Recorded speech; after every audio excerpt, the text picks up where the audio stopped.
سورہ نحل کی آیت نمبر 10، سورہ نحل کا دوسرا رکوع اور 14 پارے کا 8واں رکوع۔ اللہ رب العالمین نے ارشاد فرمایا هو الذی انزل من السماء ماء لکم منہ شراب، وہی ہے جس نے آسمان سے پانی اتارا، اس سے تمہارا پینا ہے۔ وَمِنْهُ شَجَرٌ فِيهِ تُسِيمُونَ، اور اس سے درخت ہیں جن سے تم جانوروں کو چراتے ہو۔ يُنبِتُ لَكُمْ بِهِ الزَّرْعَ، اس پانی سے تمہارے لیے کھیتی اللہ اگاتا ہے۔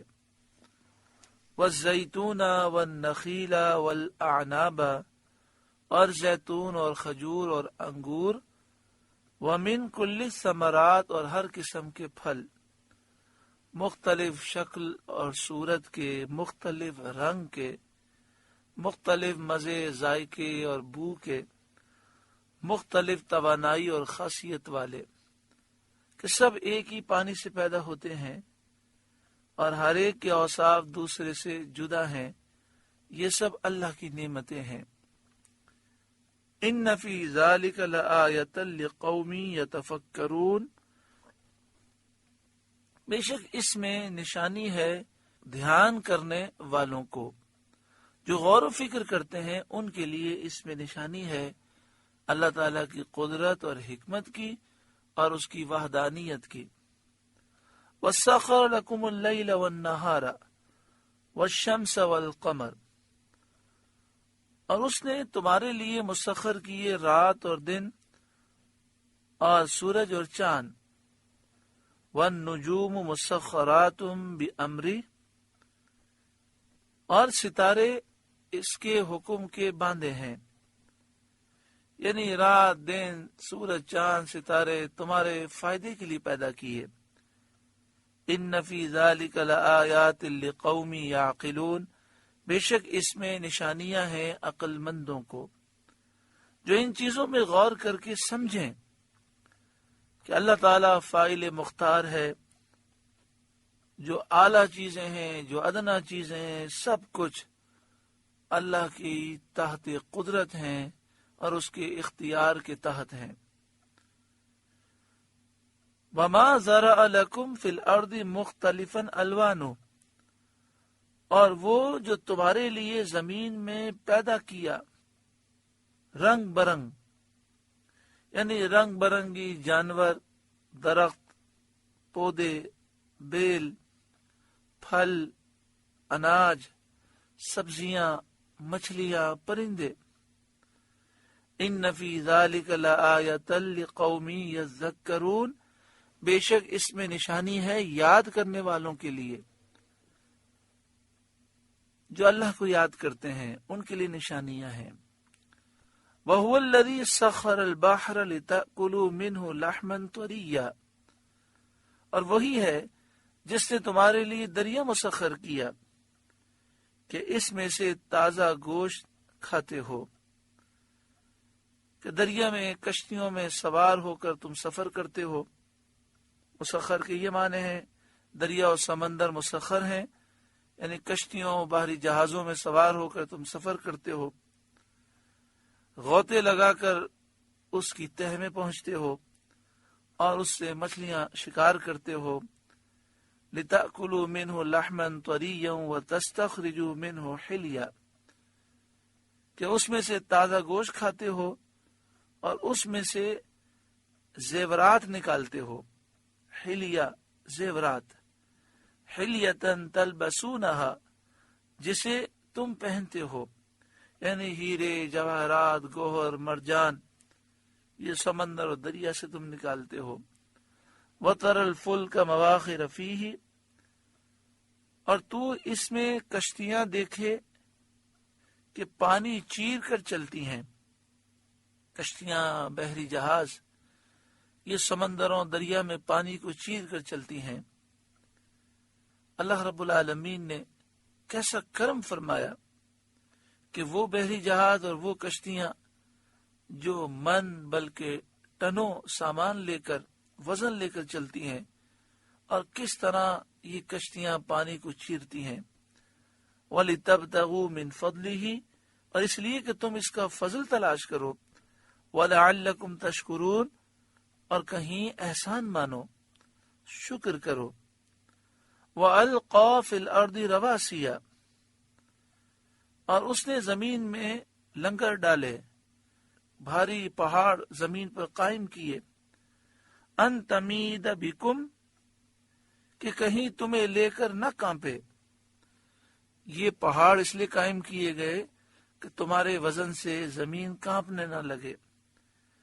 وَأَنْهَارًا، اور ندیاں، وَأَنْهَارًا وَسُبُلًا لَعَلَّكُمْ تَهْتَدُونَ، نہریں، ندیاں پیدا کیں اور راستے پیدا کیے تاکہ تم راہ پاؤ۔ اللہ تعالی نے تمہارے لیے راستے بنائے تاکہ تم اپنے مقصد کی طرف جا سکو۔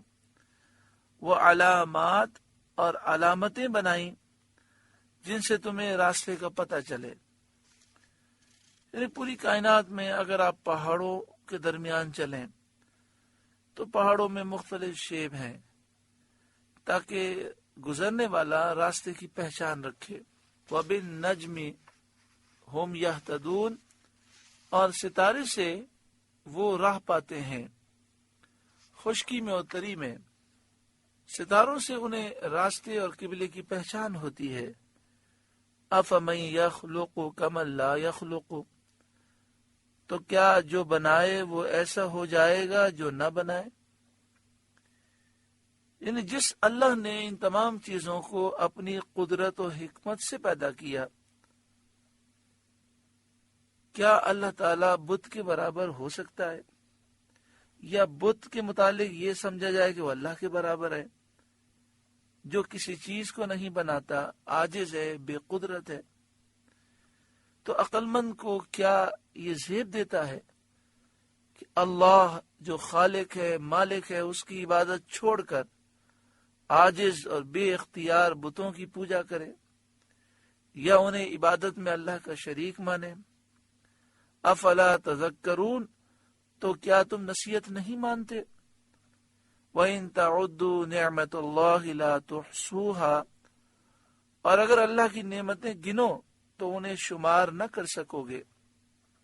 شکر کا حق ادا کرنا تو بہت دور کی بات ہے، صرف ہم سے یہ کہہ دیا جائے کہ اللہ تعالیٰ نے جو نعمتیں دی ہیں اسے گن کر بتا دو، تو انسان ان نعمتوں کو گن نہیں سکتا۔ تو جب نعمتوں کو گن نہیں سکتا تو ان نعمتوں کے شکر کا حق کیسے ادا کرے گا؟ تو پھر کتنی بڑی نادانی ہے کہ انسان اتنی نعمتوں کے باوجود، شکر کو ادا کرنے سے قاصر ہونے کے باوجود، وہ نعوذ باللہ من ذالک گناہ کرے، اللہ تعالیٰ کو جھٹلا دے، اللہ کے برابر بتوں کو ٹھہرائے اور بتوں کی پوجا کرے، اللہ کی نافرمانی کرے۔ ان اللہ لغفور الرحیم، بے شک اللہ بخشنے والا مہربان ہے کہ تم اللہ کا شکر ادا کرنے سے قاصر ہو۔ اس کے باوجود اللہ تعالیٰ تمہیں اپنی نعمتوں سے محروم نہیں فرماتا، وہ بخشنے والا مہربان ہے۔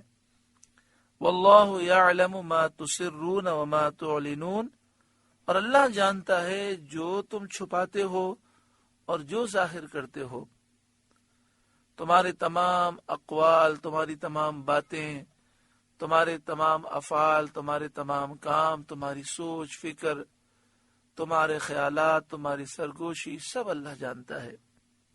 والذین یدعون من دون اللہ، اور اللہ کے سوا جن کو پوجتے ہیں، یعنی جو کافر بتوں کو پوجتے ہیں، لا یخلقون شیئا وهم یخلقون، وہ کچھ بھی نہیں بناتے اور وہ خود بنائے ہوئے ہیں۔ یعنی یہ بت کچھ بھی نہیں بناتے، یہ خود بنے ہوئے ہیں، لوگوں نے خود اپنے ہاتھوں سے ان بتوں کو تراشا ہے۔ اموات غیر احیاء، مردے ہیں یعنی بے جان ہیں، غیر احیاء زندہ نہیں، وما یشعرون ایان یبعثون، اور انہیں خبر نہیں لوگ کب اٹھائے جائیں گے۔ تو ایسے مجبور، بے جان، بے علم خدا معبود کیسے ہو سکتے ہیں؟ یہ آیت کریمہ بتوں کے رد میں ہے، اور یہ بیان کیا گیا کہ بت جو ہیں وہ بے جان ہیں، ان میں جان نہیں، وہ زندہ نہیں، بے جان پتھر ہیں۔ انہیں تو اتنا بھی نہیں معلوم کہ قیامت واقع ہوگی اور لوگ اٹھائے جائیں گے۔ تو ان بتوں کو خدا سمجھنا، الہ معبود سمجھنا، ان کی پوجا کرنا انتہائی نادانی اور بے وقوفی ہے۔ آیات کا نزول بتوں کی مذمت میں ہوا، لیکن ان آیتوں کو پڑھ کر بعض نادان انبیاء، فرشتوں اور اولیاء کی توہین کرتے ہیں، اور کہتے یہ ہیں کہ جو ولی ہیں، جو نبی ہیں، جو فرشتے ہیں، انہیں کچھ بھی علم نہیں ہے، نعوذ باللہ من ذالک، وہ کچھ بھی نہیں کر سکتے۔ اور یہ ساری غلط تعویل کیوں کرتے ہیں کہ وہ والذین یدعون من دون اللہ کا ترجمہ کرتے ہیں جنہیں تم پکارتے ہو، اور پھر اس میں وہ اضافہ کرتے ہو، کہتے ہیں جن فرشتوں کو، ولیوں کو، نبیوں کو تم پکارتے ہو۔ اب سوچیں کہ قرآن مجید فرقان حمید کی آیت میں بتوں کا ذکر ہے، پتھر کے اور لکڑی کے بنے ہوئے بے جان بتوں کا۔ آیت کفار مکہ کے رد میں نازل ہوئی، لیکن اس طرح غلط تعویل کر کے معنی بدلنا یہ تو کفر ہے۔ قرآن کے معنی کی تحریف یہ انسان کو ایمان سے فارغ کر دیتی ہے۔ کتنا بڑا ظلم ہے اس طرح مسلمانوں پر شرک اور بدعت کے الزامات لگانا، بڑا دکھ ہوتا ہے۔ ایک مسلمان کا یہ عقیدہ ہے کہ حضرت میکائیل روزی دیتے ہیں، بچے بچے کا عقیدہ ہے۔ اب اس پر کوئی کہہ دے یہ تو شرک ہے، روزی تو اللہ دیتا ہے۔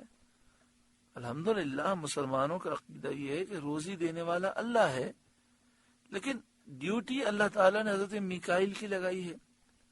بارش وہ برساتے ہیں، روزی تقسیم وہ کرتے ہیں، اور حضرت میکائیل بھی حضور کے غلام ہیں۔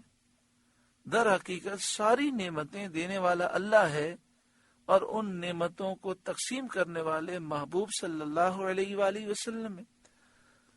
تو یہ تو اللہ کے نیک بندے ہیں جن کو اللہ تعالیٰ نے اختیارات دیے ہیں، اور یہاں تو ان کی مذمت ہے جنہیں خدا سمجھتے ہیں۔ یہ لوگ جن بتوں کو یہ خدا سمجھتے ہیں، اس بات کی مذمت کی گئی کہ اللہ کے سوا کوئی خدا نہیں، الہ نہیں، معبود نہیں۔ پورے قرآن میں دیکھیں جگہ جگہ اس بات کا ذکر ہے کہ اللہ نے اپنے مقبول بندوں کو طاقتیں دی ہیں۔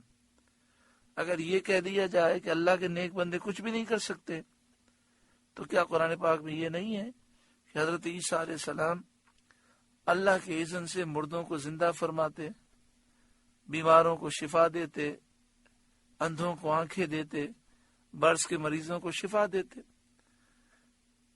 مٹی سے پرندہ بنا کر اس میں روح ڈالتے، یہ سب اللہ کے اذن سے وہ کرتے۔ تو یہی تو الحمدللہ مسلمانوں کا عقیدہ ہے کہ فرشتے، انبیاء اور اولیاء اللہ کے اذن سے اور اس کے حکم سے طاقتیں رکھتے ہیں، وہ خدا نہیں، الہ نہیں، معبود نہیں۔ اللہ تعالیٰ قرآن پاک کی صحیح سمجھ عطا فرمائے اور ہر مسلمان کو غلط ترجمے و تفسیر سے محفوظ فرمائے۔ سورہ نحل کا دوسرا رکوع مکمل ہوا۔ آپ سے گزارش ہے کہ قرآن کے اس پیغام کو آگے پہنچا کر ثواب جاریہ حاصل کریں۔